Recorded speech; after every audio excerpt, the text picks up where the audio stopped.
Welcome back to Derry Public Radio. Reporting from the basement of the Derry Civic Center, this is CM Alexander with the news. Derry Public Library's annual Dodgebook Tournament has the audience on their toes as we enter the second day of action-packed excitement. We take you live to sports correspondent Dr. John Hellajohn. Thanks, CM.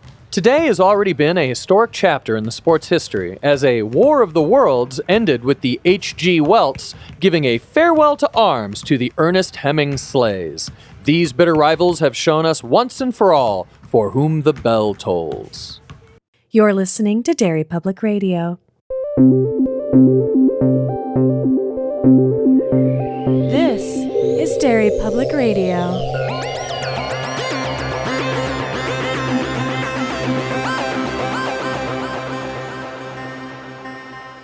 Welcome back to Derry Public Radio, a bi-weekly Stephen King book club podcast. I'm one of your hosts, CM Alexander, alongside Joshua Kahn. Hey, everybody. And Benjamin Graham. What's up, constant readers? And today we are back with round 2 of March Madness. Josh, will you tell us this pickle we've gotten ourselves into? March Madness, in case you did not start with episode 1, which is a weird flex. Yeah, don't do that. We are taking the second batch of 16 books we've covered, and we are whittling them down to our favorite / the best by all of the arbitrary ways we decide all of our ratings on this show. And I gotta say, round 1, pretty solid. There was at least one surprise. I wasn't upset by any of the way any of that turned out, but I feel like that's going to be a problem moving forward. Yeah, round 3 is always intense. It's going to be no different from this one. This episode, round 2, has got some very interesting matchups. I think much tighter than all of them in round 1. So, I'm not even going to give you guys a heads up. What? I'm not going to tell you ahead of time. We're going to take this match by match. All right. Because I am very excited about literally all 4 of these. All right. So as a reminder, I will say the matchup. We'll toss it out. We'll talk about one book, talk about the other, and then we'll round robin our votes, which I believe begins with Ben this episde. Sure. So our first matchup, we have Cell versus Dreamcatcher. Oh, boy. Who wants to start this off? The cream of the crop. Well, I know CM's a big Cell head. What? You got a boner for phoners. What? Do you not remember your phoner love? I don't understand this gaslighting that's happening. I believe the episode 2 is titled "Do You Side with the Borg?" because CM was defending the phoners the entire time. Listen, to say I have a boner for them is slightly misleading. But it does rhyme. But it does rhyme. You see, It's catchy. I guess I have to relent to it. Yes, that's fine. Boner for phoners. Put it on a shirt. No, you've reminded me, with the exception of Alice, I kind of felt like the people who were left were just dicks and really did a lot of things that they shouldn't have done. And I guess I'm talking about Cell first. I guess, Josh, you forced me. Yeah, sorry, I forced your hand. I also remember that this book does not feel like a Stephen King book to me. The writing felt like someone heavily inspired by Stephen King doing something that for them would be like a real cool, like close to Stephen King book, but it was just so like off in certain places, and like nobody agreed with me, which is fine, but I still feel that way about it for some reason. We talked a lot. I mean, we talked about the beginning feeling like a slapstick comedy. So kind of tonally, it is kind of all over the place. Yeah. No, I never know what my opinions were back then. It's impossible to know. I'm a different person. I agree with you that this feels, the writing was not up to par. It feels very, the whole book feels disjointed in ways. It's drifting from set piece to set piece, but it never feels like natural. It never feels like it really settles into anything. I don't know. And I like you already have a leg up because I love end of the world stuff. Yeah. And it just, and it's an interesting premise. Very, it's a kind of a spooky premise. And I feel like there are other, I'm not well read enough to think of what they are, but I think that this is like a theme. There are other stories of like Technology causing the apocalypse. about specifically like a pulse-like thing going The out. signal. I can't think of what the story is or the author, but there's a short story I read one time in which somehow scientists have developed a picture that kills people. There is it's described as like a black and white shape. It's an image where if you see it, it scrambles your brain. And so now people have to live in a world knowing that somewhere at any time they could look up and see something that kills them instantly. That's horrifying. Exactly. Yes. Like this world, TV's no longer a thing because someone could hack into it and instantly kill hundreds of thousands of people. Ben, you're not supposed to talk about better stories. I wish readers, if you know what I'm talking about, since I'm like, I don't know, it's a thing I read on the internet years ago. Please write in because I'd love to read it again. So it's like a scary idea that some technology that we use every day and don't think about, what if it were weaponized against us? Yeah. But it never, there are so many directions that I can think of for this book to go that feel more interesting. I wish it leaned into the idea of the humans being the villains. Because it kind of hints towards it. And like it is, we see that the phoners are this Evolving. Yeah. And so they're just like wanting to evolve and become this hive mind. And I think it would be more interesting to have it take the I Am Legend approach, Yes. right? Yeah. Yep. And it just feels like it never really gets there. I really liked the way that it subverted the zombie apocalypse expectation, where in so much of that zombie post-apocalypse we see, you know, how the world changes because we time jump most of the time with those stories. But watching our protagonists, the simple things like during the night, because the phoners were only active During the day. they would sleep in houses, and how they would put their shoes outside so you'd know people were in Yeah. there. Watching how the living society evolved around all of this, and it never felt like, with zombie apocalypse, it's always one person, their immediate group of survivors, and that's pretty much it, unless there's an antagonist group of people. This time, it was just all of human society, like the times where there was just groups of people walking together and having these conversations. Watching that collapse, I thought was so cool. And then doing what initially, if this was a zombie story, what the heroes would do, lighting an entire football field of phoners on fire, Yeah. running over them with the whatever that vehicle was while you're passing a bottle of scotch back and forth, getting hammered, running over people. Yeah, I give him the first one. The second one, inexcusable. I fully support it. They're all monsters.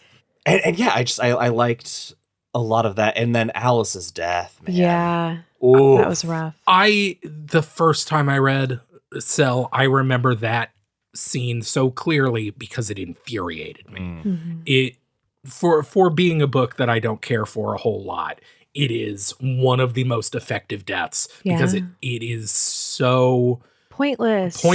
It comes out of nowhere. It is so surprising. And it's another one of those characters that, like Alice, is built up in my head mostly because of her death as to, I really like this character. We don't really get that much of her. She kind of shows up and she dies a lot quicker than you remember. Yeah, we get enough that we know she's gunslinger material. Yeah. And we know her enough to root for her. Yeah. And of all of the people in that party, she's the one She's the that there heart. is to root for. Yeah. And I do love the movie's terrible. Yes. But when the ice cream truck guy has put all the explosives in there and it like lures him out there and he's like, hey, there's some stuff, and then kills himself because he knows the phoners could read his mind and he wants them to, and then they undo it by uncovering all the explosives immediately. But still, like, there are so many complex ideas when you take, this is a kind of a zombie apocalypse story. oh wait, it isn't, they're not like zombies at all. Oh, they're actually now in control of other people because they start entering other people's dreams. It's what they make them forbidden, so other humans won't help this group of people who's killed a hive of phoners. There's I like the little complexities. I just wish it was better. Listening to you talk about it, Josh, like gives me this moment where I'm like, oh, that was good. No. You did a really good job. Yes. All right, let's talk about Dreamcatcher. Let's Christ. What's your favorite shit weasel? Jeez. Okay, the best part about Dreamcatcher, the camaraderie between the friends. Yep.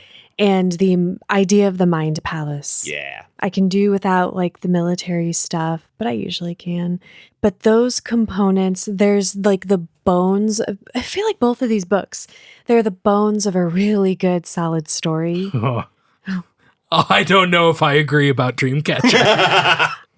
Well, the idea of, because I think we talked about this, had it remained this story of when those first few chapters, when these friends, like they have all these sort of different abilities and they meet back up together, they go to the cabin, and then this very strange thing happens. This guy comes out of nowhere and there is something unsettling about him. Continue on with that story. And I think, Ben, you were the one who pointed that out. Like, that is a good story. Okay.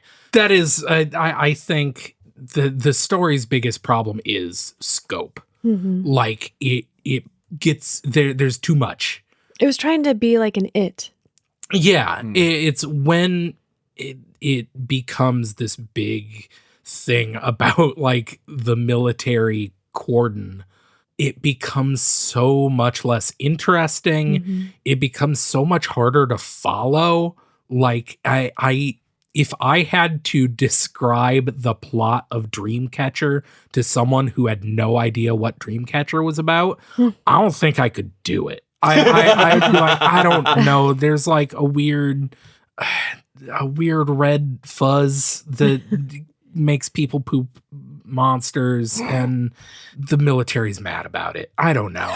You did it. I mean, that's that is accurate. pretty good. And also, there's a magic little kid that is problematic at best. Yeah. And I hate that. It's like something happens to my brain every time I watch the movie.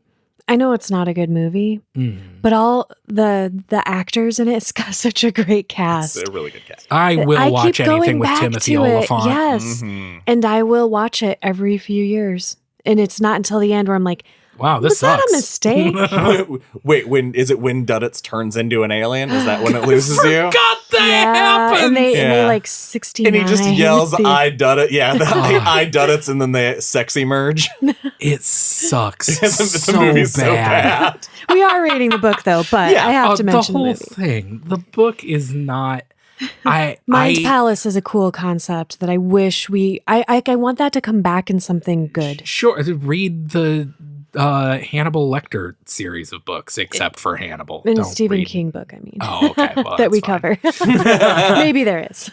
It's very interesting. I remember this book really losing me less than halfway, but there were certain things that when I think about it now, when they rescue the guy and bring him in and he's just farting all the time and they're trying to keep a straight face and they get him in the bed and they lay him down and before they close the door he farts another really big one and they have to sprint outside so they can start laughing about this, and then it is within 20 pages that the bathroom scene is happening with Beaver. Ooh. And it escalates so quickly in that moment. And yeah, all the cabin stuff, all the stuff with the core group is so good. But yeah, the childhood stuff is really cool. Was Beaver Matthew Lillard, or who who played Beaver? Jason Lee. Yeah, the other Matthew Lillard. The fuckaroo and fuckarow. Yeah, who else is going to say that and make it actually a listenable dialogue? Matthew better. Lillard. Oh yeah, Matthew Lillard would. He made it work better in the movie than it does in the book. Yes, absolutely. You did like some of the military stuff with the other group. Yeah, I mean, it gave me Emil Brodsky. that he won our first Big Steve Yeah. award. The soldier who takes a group just to Canada Right. to get away from the military when all the shit flies off the handle and everybody's killing each other. And there were some of the Mr. Grey stuff that I did really like. Like when he eats all that bacon and then just vomits because he ate a bunch of raw bacon like a maniac. The Mr. Grey discovering things is pretty funny. Mm-hmm. I did like those parts Yeah. too. Yeah, that's pretty much all the stuff that I could say positive for Dreamcatcher. Ben, you're the first vote. Cell versus Cell, I Dreamcatcher. fucking guess. I mean, I honestly, reluctant. I struggle to think. I think, the further I get from really consuming any media, the more I end up liking it, unless I hate it. Okay, It's fine. listen. It's fine. It's just, I struggle to think of a redeeming factor for Dreamcatcher. I thought it's just it's a mess. It's not King's fault. Famously, I think he was writing this under unoptimal conditions, but it's a rough read. So yeah, Cell. Look, when this was a Patreon selection from my mom, and it is the lowest chambray shirt score I have ever given a book. I gave this book 2 because I couldn't. So I'm going with Cell. What do you guys think I'm going to do? I think you're going to go with Cell.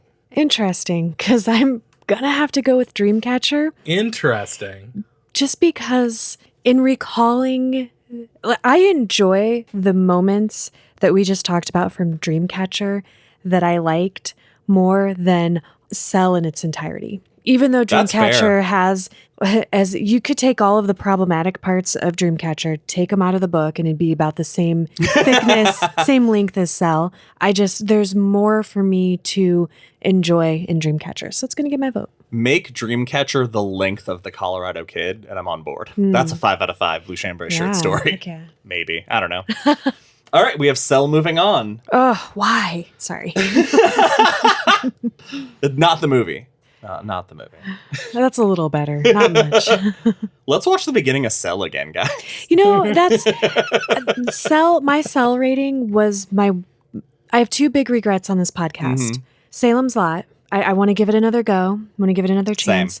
And giving Cell 5 blue chambray shirts. So this was my moment to redeem myself, giving the vote to Dreamcatcher. Fair enough. All right, our next matchup, we have It versus Dolores Claiborne. It's a big one. Who wants to go first? Okay, let's just get it out of the way. Dolores Claiborne, great book. Very different kind of book from It. I will never revisit it. It's just too painful to read for me personally. Not the book's fault. Dolores herself is a fascinating character who I had a lot of respect for, and I didn't enjoy my time with her, but I was really rooting for her and I really liked her. And it gave us that well scene, which was such the eeriness and the horror of kind of how that went from real life. Yeah, this is an upsetting situation when she pushes him or when he falls down the well, to kind of the where it sort of steps outside of reality, paired with her physical exhaustion, was really, really cool. And I think that's what stands out to me the most. I'm going to try and hype myself up about this book as much as I can, just for its sake, going up against an obvious powerhouse. Yeah, I remember it being an incredibly well-written book. I think it's one of his best, just one-on-one character study books. Do you guys remember we got so into Dolores' story that it was me, and I can't remember which one of you forgot that Vera had died at the beginning. Yeah. It's a very interesting story, but it's just such a small story. Yeah. It is difficult to, these two are just apples and oranges, comparing such an intimate portrayal of this woman's life with the epic that is It. I can't really even think of anything to say beyond what CM already said. I guess it makes me want to read Gerald's Game more, because I know there's a connection Yeah. there. During the eclipse. But standing on its own as its own book, I think it's just fine, you know?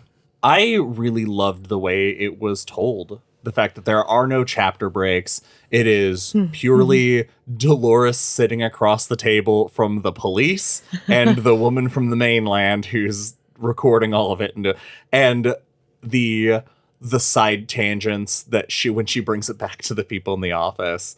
It just, everything about Dolores's personality was so easy to connect to her, and the moments that could be charming were excessively charming. The spots that were dark were so dark I wanted to sob forever.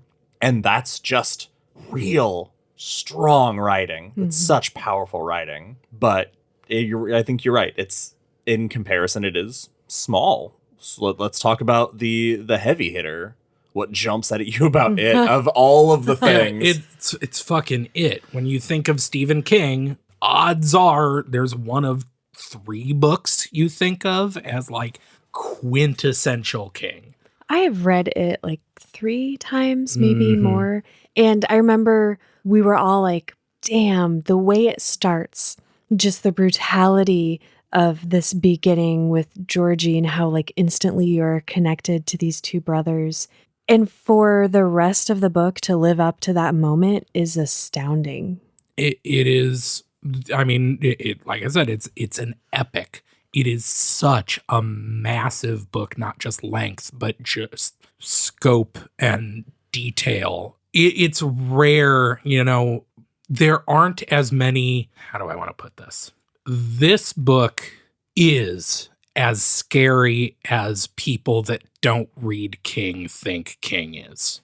Does that make sense? That's perfect. Yes. That blurb should go on the book. Like it is when growing up, my fear of the King books in my basement, this is the one that like when I thought, oh, these must be the scariest books in the world. This is the one that I was like, it's pretty close. Was it the reptile cover? It's It's like a rite of passage to read this when you're not an adult. I agree. It's something else. I mean, I know I just said about the highs and lows of Dolores in that story, and the fact that he can do all that is incredible, but the fact that he does it with 7 individual characters in this one book, you get that whole ride from virtually all of these characters. And the fact that the jumping back and forth in time, especially towards the end, never gets confusing is incredible to me because it's such a rapid back and forth. And the fact that the 2 halves of the book are so distinct and yet blend together so well is really awesome. It was very cool going from the miniseries, trying to do it as the book, and then seeing how it chapter 1 and chapter 2, seeing that it can be told in either one of those ways is really interesting. It works kind of no matter how you tell it. And there's so many commentaries about so many things in it that there is something that resonates with literally any person who reads it, whether it's touching on one of the social issues, whether it's touching on the deep personal fears. It's so relatable in such a horrifying way. The fact that it works as a coming of age novel, that it is arguably a romance, midlife crisis. You're right. There's a little bit of everything, and also some of the scariest shit that you will read. And so well written. The fact that Patrick Hockstetter is not the... You take the Patrick... I mean, I've said this before. You take the Patrick Hockstetter part out of this book, you put it in a short story collection. It's my favorite Stephen King short story. It's horrifying. And just the fact that this book is littered with so many horrifying creatures and people. I remember I went through that part once because I knew I had to. And then on the rereads and re-listens to prep for the episodes, I skipped it because I Good just call. I couldn't the do right it. choice. I skipped a lot of him, like the dogs stuff and the baby brother stuff. God, Ooh, I forgot all about that yeah. until right this second. Sorry. Oof. Yeah, and he just goes back to watching cartoons. Uh-huh. Fuck, what a maniac. And he's not the scariest thing in the book. It's so crazy. Yeah, I think that's, let's go around. I think Do we need to? We do for For formality's formality's sake. sake. Oh, fine. Hey, Ben, you can't get screwed on this one going third. But I'm going to go with it. It. I was about to do the same thing. I was going to pull the fate. No, it's it. It's it. Yeah. All right. Round 3. Why you like, you straightened up? Because You got closer to the mic. You did a shoulder, like you're stretching. I don't like this, Ben. Here we go.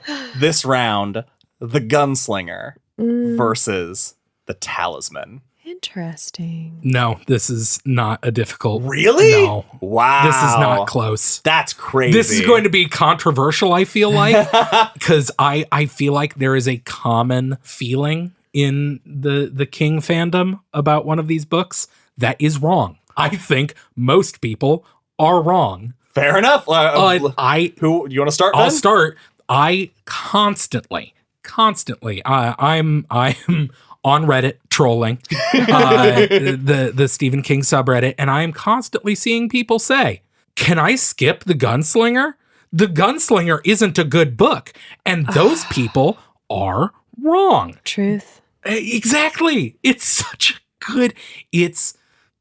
Without the Gunslinger, Roland's arc is not nearly as interesting. It's not. And I'm going to amend that without the original version of the Gunslinger, I agree. because his arc basically is really not anything in the revised. Disagree. It's not, I'm being hyperbolic. It's not quite that severe, but I mean, we went through both versions on those episodes, and it changes a lot for me, the revised. Sorry, which is not the point of this, but No, it's the Gunslinger is, I was about to say my second favorite Dark Tower book, and that's not true, but it is so good. It's an awesome action book. It sets Roland up as an absolutely fascinating character because he is a total bastard. And that's what makes him, like, without seeing him as the absolutely ruthless murder machine he is in the first book, him being the hero that saves so many people by the end of the series, it's not as compelling. right. I agree. What's interesting to me is that I think that opinion is, of course, built on the backs of the rest of the series. Whereas taking the Gunslinger as a standalone, I understand why some people are just like, how many times, like, we've talked about it. So we talked about it during Thinner, having protagonists. They're like, God, I fucking hate this guy. And for most people, when they read the Gunslinger, they fucking hate Roland. I did. I mean, Gunslinger is my least favorite of all the Dark Tower books, personally. Really? Yeah, it really is. That's insane. Yeah, maybe it's just because it's so short and concise. I don't feel the need to really ever go back, because the whole story can be summed up in like 5 sentences. I don't know about that, but sure. If you were watching like a previously on like a TV show, like you could recap the Gunslinger in like a tight 5. I guess, but with editing, you can do anything. That's true. What an argument, fellas. Classic film argument. I remember reading The Gunslinger as a teenager, and the character of Roland, even in like this first one, but especially as we go through, but I think the first one is my second favorite. Wizard and Glass might be my first. Wizard and Glass is hands down It's my amazing. favorite. First. That's when I really fell in love with him. Yeah. I was like, oh, like I think it was my first real like hardcore book crush. I have to say, Drawing of the Three is my favorite. That's Then a Wizard and really Glass good is my one, second too. Is close second. Yeah. Gunslinger third. So on and so forth. But it's this character is just so, I don't know. He's a character who just lives in my head. reading that book influenced me as a person in a way. And I think I feel very protective of it because it feels like it's a part of me. I wonder, because by the time I read it, I could read all 7 in a row because everything had come out. Sure. And that's exactly what I did. But I wonder how many people who were reading them as they came out didn't pick up Drawing of the Three because of how much they detested Roland and that character, and not having any idea that his arc would change the way it does. Because, I mean, just Drawing of the Three alone changes him so sharply, having to adapt to the new circumstances he's found himself in. And I think that the people who maybe didn't pick up Drawing of the Three afterwards definitely did themselves a disservice, because Dark Tower, that's mandatory reading. It's amazing. But I can see why, because I know a lot of people just couldn't stand Roland. I think too, to be fair to all of us and anybody listening who has an opinion either way about the Gunslinger, I cannot divorce the rest of this series from my experience of this book standalone. I can't do it. So much stuff with like Jake, especially. Yeah. It's reading it. I don't know how to say this in a good way, but reading it is exciting to me because it's like, and then I get to do this. Like the story gets to unfold in front of me again.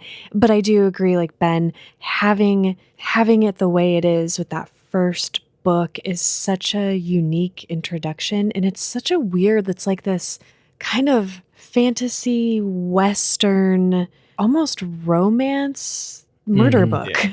I mean, in the first one, Roland's for sure a male power fantasy. He certainly is. But you're exactly right, though. You can't divorce it from... When you know the whole story, it's impossible to separate it because you know the depths that you find in Roland. And you know what? I think that's okay. Yeah. I think that makes it even more interesting. Listeners, could you do me a personal favor and pay us money to read the next 3 Dark Tower books? Yeah, sign up for our Patreon. We can stop after that for a while. I don't feel an immediate urge to read Wolves of the Kala on. Same. But right now, I could go for Wizard and Glass. And I usually reread that series, and I've been waiting. You just got, your eyes got scary. I clenched my fists, and I dug my fingernails into my palms on accident, and it hurt. Do you have little half moons? I do. Let's talk about the Talisman. The Talisman, to me, is an epic in one go. It is such an awesome story. The roller coaster that Travelin' Jack takes, the Oatley's Tap. Oatley's Tap is burned into my brain forever because it's so horrific. And at the same time, reading it a second time, knowing how much worse it's going to get. When we covered it for the show, I'd completely forgotten about Sunlight Gardener and the Home for Wayward Boys. Yeah. It's like, that was one of the few things that I remembered when we started covering it, because the pit was something that really fucking stuck with me. Reading about a kid on this crazy journey is always awesome, especially when you're still kind of a kid and you read it, and I read it when I was a teenager again. It's interesting, though, rereading it, I like that nostalgia didn't stay with me, and I still enjoyed it, but I get more out of my recollections of the story and what happened than when I was actually reading it again. If that makes sense. Yeah, absolutely. This might be a weird statement. I think and especially knowing that this book does have a sequel that I haven't read. It's good. But I think I would have liked The Talisman a lot more if it itself were a series. Oh, yeah. Because I like the world building. I like the idea of the Twinners and the idea of the territories. And I wish we had more, I wish we had explored the territories more. I wish there was more, because it's so self-contained. And I don't know, if it had been, like I said in the first episode of this March Madness, I like big, huge, sprawling casts of characters, and this was a little too contained. There's really not I want this to be like Stephen King's Westeros, basically. Yeah. Wow. But it's not. It's very simple, really, when you put it down. A fantasy book, and fantasy's not my favorite. I'm a giant fantasy fan, so that's why that makes it so hard. It did give us Wolf. Wolf. And Ben, you are right. It gave us a lot. Like a lot of really cool world building. And I do like it ties into the Dark Tower too. So it feels like another piece of that. Yeah, I know. I just think, Wolf was great. How great would it have been? Book 2, this is one of Wolf's siblings. Another member of Wolf's pack, and their continued adventures in the world. We find out more about the territories side of things and how, I don't know. I think that would be interesting, but instead it's like, oh, it's over. And now the sequel, the main character's an adult, and I don't know what it's about, but I have read it. It's I have. I'm Yeah. I keep looking over your head at the bookshelf where it's at. It's good. Yeah, it's a lot of fun.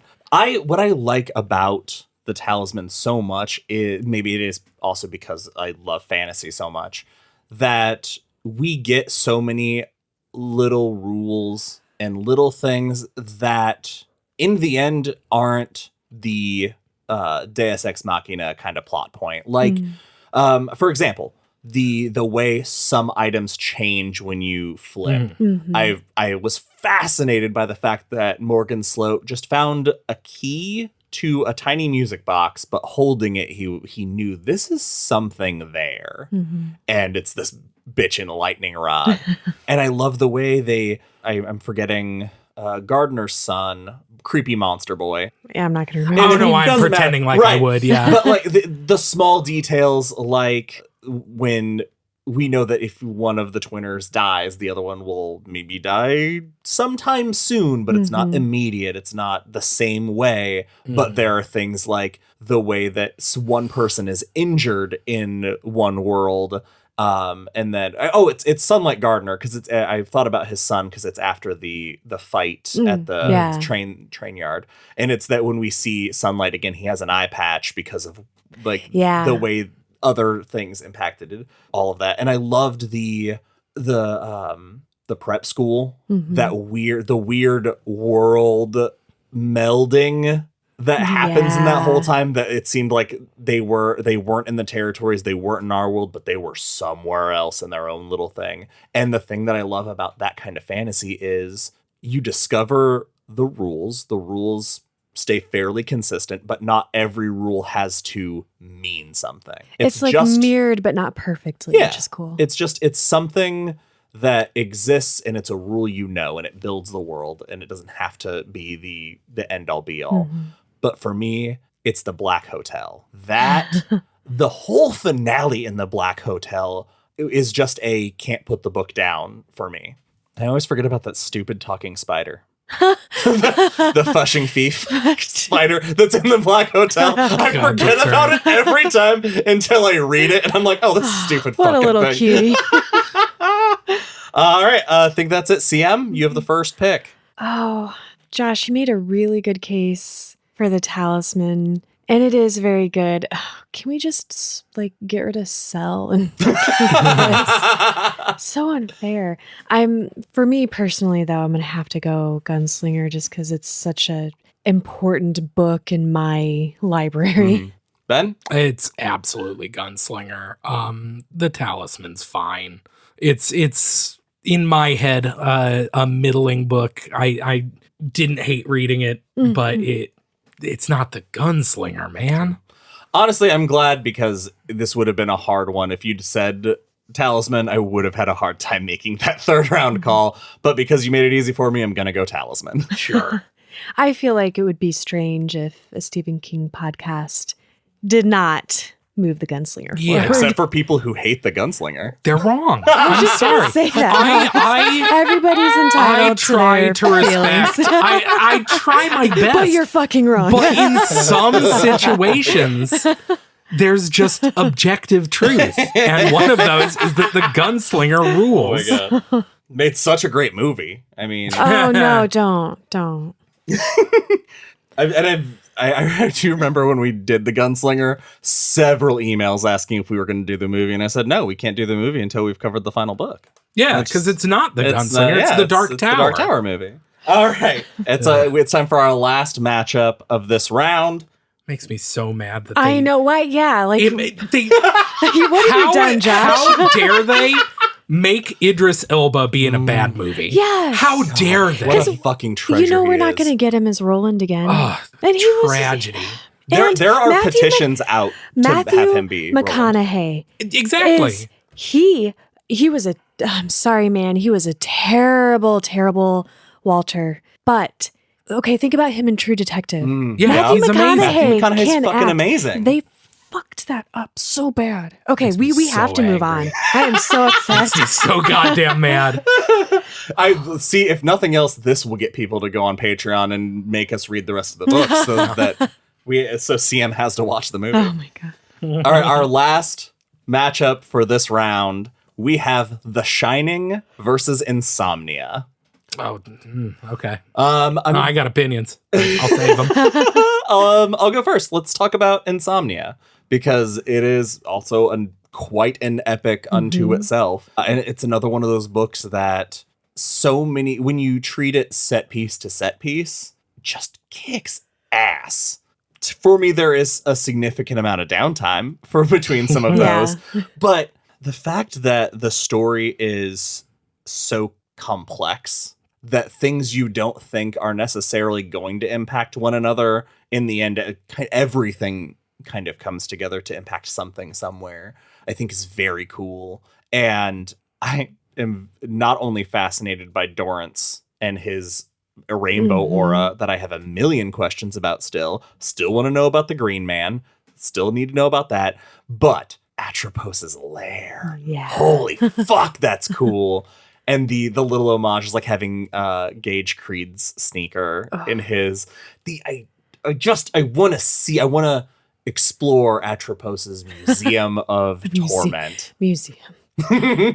I remember being so excited to read this again. I read it in high school, and the concept of what this is burned into my brain forever. And the whole like aura balloon string thing and the little doctors, it is such a fascinating idea and thing to read about, and so interesting to put us in the shoes of, is it Ralph? Yeah, to put us in the shoes of Ralph. And like this, I don't know, reading it as an adult, it was a little harder to relate to him, which I don't know, should have been easier because I'm getting closer to his age. But the journey that he takes it's like burned into my brain forever. Just the experiences of those characters. And when you think about that, this was specifically done to Ralph, but when he has no idea for so long, why am I just not sleeping? And come to find out, and part of that, the little doctors, when they do the elevating through the hospital, like that whole sequence when they're having the conversation, watching the days go, it's so fucking cool. And I love when a book will make something that happens to you, kind of like when we read The Stand, and then like if you get sick while you're reading that or anytime near after, you're like, oh, this feels worse. This is scarier than it would otherwise be. Not being able to fall asleep while reading this or having any sleeping problems, as a kid, you're like, oh shit, I'm going to start seeing auras and balloon strings, and you're like half excited and half like terrified. And then just as an adult, you're like, Insomnia is a bunch of cool metaphysical ideas that do not add up to a story.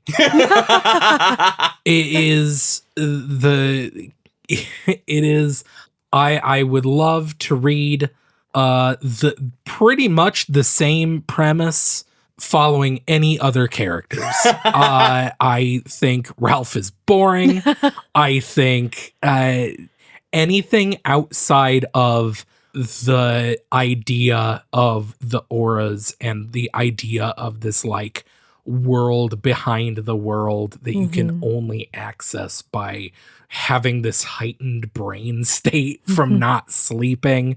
That's all super cool. And then you're like, the story is just this kind of Shaggy Dog story of like, but why is all this happening? What is, and the ending is just so, we get the Crimson King. It's another it's a Dark all- Tower big book. Keystone book. Just a setup for, it's the same reason I don't like a bunch of the Marvel movies.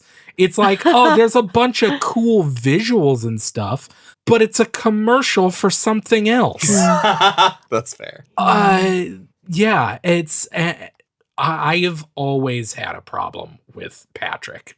I think if we had been given any reason to care about him, other than he is just a kid that shows up a couple of times throughout the book, and then at the end you find out is the MacGuffin. I was so surprised by that because I'd read the other books before I'd read this, so I knew how that goes. And I really thought it would be more prevalent. And I thought there'd be more. And after we finish it, finding out, oh, that's it. We're being intentionally vague for listeners very who intentionally haven't vague read for spoilers. everything. But yeah, I 100% agree with you on that. The Shining, who wants to kick us off? The Shining is one of the best books ever written. Yep. It's the second time it's happened to me on this podcast. I hadn't read something. I read it and I was like, fuck, this is one of my favorite books. Yep. And I was so pleased to, because we've been talking about it a couple times on this episode, Insomnia, for example, and The Talisman. A couple things I read as a teenager didn't quite hit me the same, The Dead Zone. And so to get a book that just blew me away instead of being like, oh man, like when you're not a kid, and you're not having this certain experience, it doesn't have the same impact, is so delightful. Every line in this book is beautifully written. The story that's being told is amazing and upsetting. And it's not about the movie, but the movie is so fucking cool. The sound, the editing, the shots, and the TV series. Fucking miniseries, is great man. too. There's so much to dive into with The Shining beyond the book. It's unfair. It's unfair to put this against anything. You realize that there's another episode after this. I'm not going to do it. Got it. That's a bold choice. This book, I feel the same way I feel about Pet Sematary. It is not a good King book. It is an astoundingly good book, period. It is unreal. It's unreal how well written every page. There is something devastating. The Shining is a feeling I don't get a lot is finishing a book and wanting to immediately start it again. And if we had not had to move on to whatever we read after The Shining, I would have. It's unreal. It is top 3 best King. It's a nearly perfect book. What is there to say? Jack Torrance is my Annie Wilkes. Yeah. I want him to be okay so badly. I want to root for him so badly, and it's heartbreaking to watch the struggle that he goes through. And the literary layers, like how much time did we spend talking about the wasp's nest and how the wasp's nest is everything, essentially. Yeah. Like that, it's so much of it just ties together so nice and neat. And I can't get enough. I absolutely love it. I'm so excited that we have Dr. Sleep coming up because I've read it. You guys haven't. I'm wary. The Shining is so good that the idea of writing a sequel to it is insane to me. Yeah. I'm excited. Yeah. I want to read it, but I don't know it what's going to has a happen. whole lot to live up to. It can't possibly live. Okay, I don't want to talk about it right now. Right. I think we've talked it all out. Ben, you're up first. It's The Shining. It's an It's The Shining. Yeah, I don't have anything clever to say. It's good. Go read The Shining again, everyone. I could use more Dick Halloran. It's definitely The Shining, though, for sure. CM? For a minute, I was so excited that we were talking about The Shining that I forgot what the book we just talked about before that was. I was like, what is it about Insomnia? Oh, right. Oh, yeah, it's not. No. I'm glad you also forgot. Clearly, The Shining. Insomnia would have lost against a much worse book than this. All right. We finished round 2, but before we leave, I want to recap what our matchups are going to be for round 3. So strap in. Oh. We have The Outsider versus Needful Things, Christine versus The Dead Zone, Cell versus It. I couldn't say that with a straight face. And The Gunslinger versus The Shining. And that is it for this episode of Derry Public Radio. As always, thank you for listening. Join us for our next episode where someone's going to brack my heart. Yes! Yes! Yes! Yes!